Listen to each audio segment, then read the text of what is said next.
देखिए जो high school का पेपर 16 तारीख को था हिंदी का पेपर, उसमें जो 20 नंबर के बहुविकल्पीय प्रश्न आए थे उसमें क्या सही है उसको हम इस वीडियो में आज बताएंगे। तो इसमें 20 के 20 क्वेश्चन हैं, तो चलिए वीडियो शुरू करते हैं।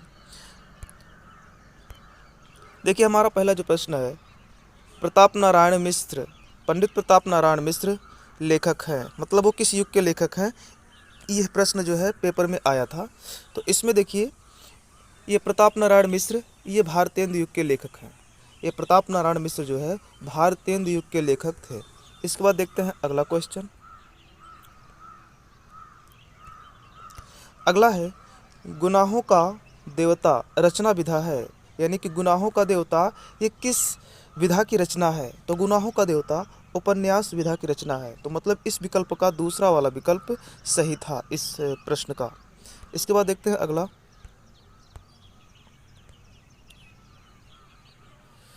हमारा तीसरा प्रश्न है, हंस पत्रिका के संपादक थे। हंस पत्रिका के संपादक थे। तो इसका पहला विकल्प सही है, मुंशी प्रेमचंद्र हंस पत्रिका के संपादक थे। अब देखते हैं अगला क्वेश्चन, चौथा। कलम का सिपाही की विधा है, यानी कलम का सिपाही किस विधा की रचना है। तो कलम का सिपाही ये जीवनी विधा की रचना है, यह एक जीवनी था। अब हम देखते हैं अगला, यानी कि इस विकल्प का तीसरा विकल्प सही है इस प्रश्न का। अब देखते हैं अगला प्रश्न, पांचवा। लहरों के राजहंस के लेखक हैं। तो लहरों के राजहंस के लेखक, ये प्रश्न पांचवा में आया था। तो ये मोहन राकेश इसके लेखक हैं। इसके बाद देखते हैं छठवां क्वेश्चन। आचार्य रामचंद्र शुक्ल एक हैं, मतलब आचार्य रामचंद्र शुक्ल क्या थे। तो एक वो प्रसिद्ध आलोचक हैं, आलोचक थे। आचार्य रामचंद्र शुक्ल एक प्रसिद्ध आलोचक थे। अब देखते हैं अगला, सतवां। आकाशदीप के लेखक हैं। सतवां हमारा आकाशदीप के लेखक हैं। तो इसमें जो हमारा विकल्प है, विकल्प कौन सा सही है। तो इसमें हमारा विकल्प सही है ये वाला चौथा, ये तीसरा विकल्प, जयशंकर प्रसाद आकाशदीप के लेखक हैं। इसके बाद देखते हैं अगला प्रश्न, आठवां। प्रश्न आठवां है, मैला आंचल के रचनाकार हैं। तो मैला आंचल के जो रचनाकार थे वो फणीश्वर नाथ रेणु थे। मैला आंचल के रचनाकार फणीश्वर नाथ रेणु, यानी कि इसका दूसरा विकल्प सही है। इसके बाद देते हैं अगला, क्या है अगला प्रश्न। केशवदास काव्यधारा के कवि हैं। केशवदास किस काव्यधारा के कवि थे। तो केशवदास रीतिबद्ध काव्यधारा के कवि थे। केशवदास रीतिबद्ध। तो इस क्वेश्चन का यानी इस प्रश्न का पहला विकल्प सही है। इसके बाद देखते हैं 10वां प्रश्न। रामचंद्र का रचना है, ये रामचंद्रिका इसका पूरा नाम है, ये सही से लिखा नहीं गया। तो रामचंद्रिका का रचना है, यानी कि इसके कौन रचनाकार हैं। रामचंद्रिका के रचनाकार हैं, ये पूरा प्रश्न रहेगा। रामचंद्रिका के रचनाकार हैं। तो इसका जो उत्तर होगा, यानी इसका जो विकल्प सही है पहला है केशवदास। तो केशवदास रामचंद्रिका के रचनाकार थे। अब देखते हैं 11वां प्रश्न। हमारा 11वां प्रश्न है, करुण रस का अस्थाई भाव है। तो करुण रस का अस्थाई भाव है शोक। करुण रस का अस्थाई भाव शोक, यानी 11वें का दूसरा सही था। इसके बाद देखते हैं 12वां प्रश्न।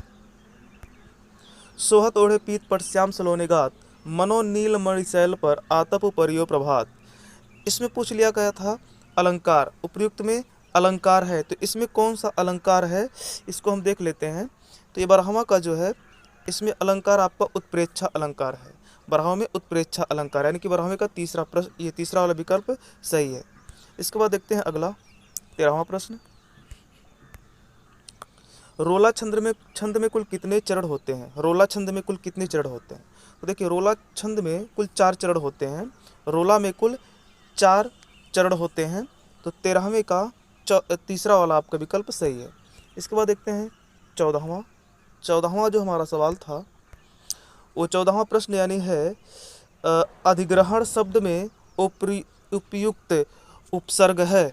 अधिग्रहण शब्द में किस उपसर्ग का उपयोग किया गया है, यही प्रश्न पूछा गया है 14वें में। तो इसका जो उत्तर होगा वो अधि होगा, क्योंकि उपसर्ग का मतलब आगे से जुड़ा हो। तो आगे से जुड़ा है अधि, तो इसलिए 14वें का अधिसही होगा दूसरा विकल्प।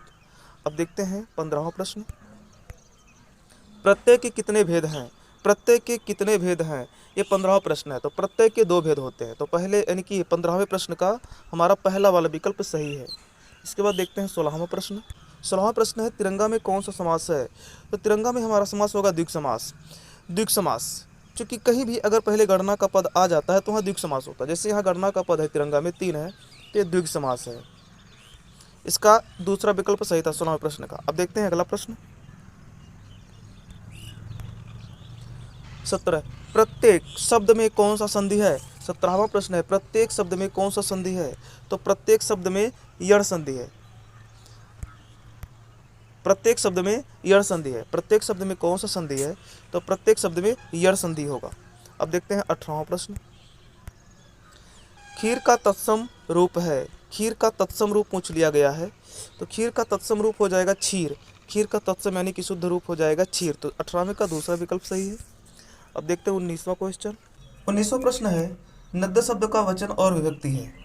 तो नद्य शब्द का वचन और विभक्ति ये चतुर्थी एक वचन। चतुर्थी एक वचन सही है, यानी कि 19वें प्रश्न का चौथा विकल्प सही है। अब देखते हैं 20वां प्रश्न क्या है। हसिष्यता धातु का वचन और पुरुष। हसिष्यता धातु का वचन और पुरुष पूछ लिया गया था, ये एक बीच में नहीं रहेगा। हसिष्यता धातु का वचन और पुरुष पूछ लिया गया था 20वां में। तो देखते हैं जो इसका हमारा उत्तर होगा ये आपका तीसरा विकल्प होगा द्विवचन मध्यम पुरुष। ये द्विवचन का मध्यम पुरुष होगा। 20वां का हमारा तीसरा विकल्प सही है। तो हमें आशा है कि आपको ये वीडियो अच्छा लगा होगा और आप क्या गलती और क्या सही करके आए हैं इस वीडियो से आपको इसकी जानकारी मिल गई होगी। तो वीडियो देखने के लिए धन्यवाद।